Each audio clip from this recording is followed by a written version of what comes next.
Hi everyone, I'm here not at Sunset Mesa School, I'm here rather at my house today doing this week's music videos.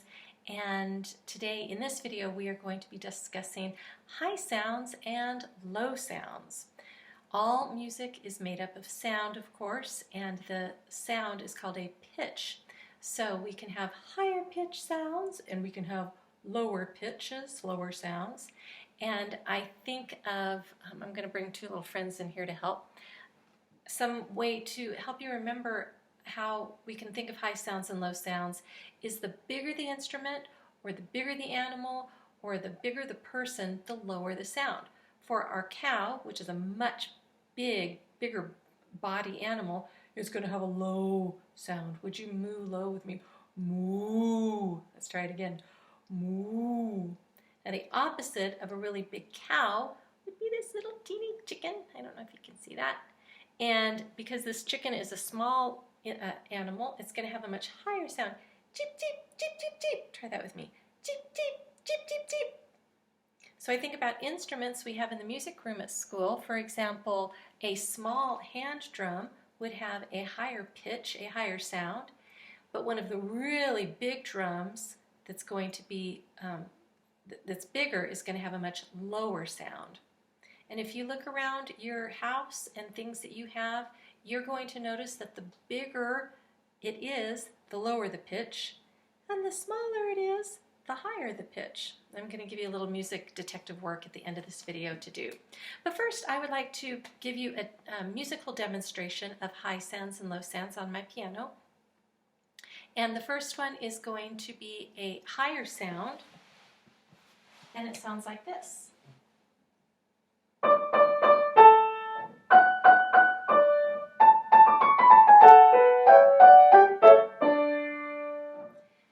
Now I'm going to play an example of a lower pitch sound on my piano.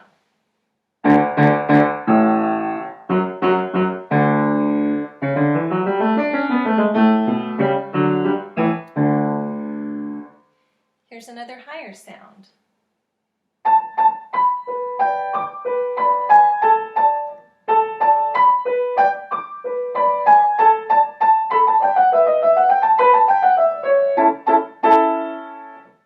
And here's another example of a lower sound.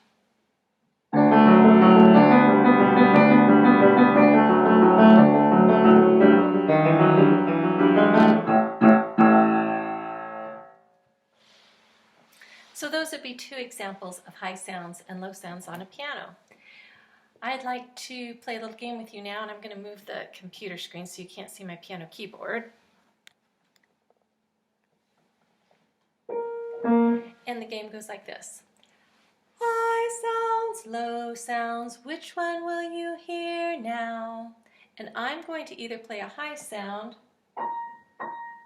or I'm going to play a low sound. I better move this computer screen a little bit more. Sorry about that. And if you hear me play a high sound, would you put your hand high? And if you hear me play a low sound, would you put your hands low? Try it. High sounds, low sounds, which one will you hear now?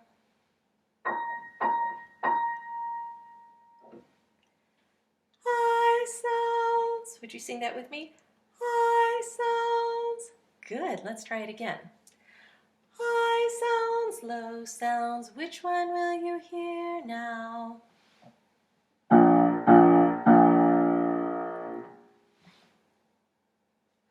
Low sounds. Did you get that one correct? Let's try it together. Low sounds. I think you've got it. Let's try another round. High sounds, low sounds, which one will you hear now?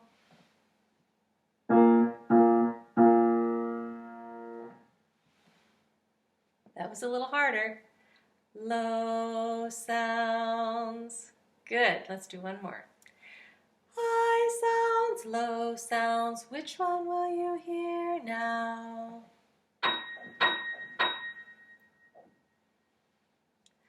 High sounds. Good.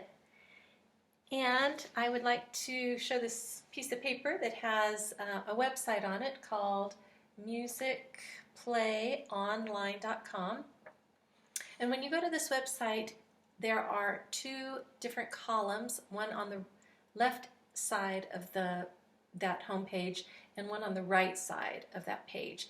And if you go to the right side of the website, you're going to see a header called Games. And if you go down, if you scroll down, you're going to see one called Up, Down. And it's a fun little way to hear, a game to play to help you hear the difference between sounds traveling up and sounds traveling down. And then on the left-hand side of that same website, you will see a header called Listening, and it's down here. And if you go to high, low sound listening map, number 5, there's a little game that goes with that. These will be listed underneath this YouTube video under the description, so you can find this website easily. And so for your music detective work for this week, I would like for you to keep your eyes and ears open around your house, and outside is a great place for this activity. And try to listen for sounds that are high and sounds that are low. And if you hear a sound that's high, maybe there's a bird outside, listen and see if you can see if it's a small bird or if it's a large bird. So if it's a very small bird, it should have a higher chirp, and if it's a bigger bird, it's going to have a lower chirp. And think about people in your house, maybe your father or a baby brother or your grandmother, and think about the size of their body and whether they have high sounds or low sounds. That's all for today. Thank you for joining me. See you soon.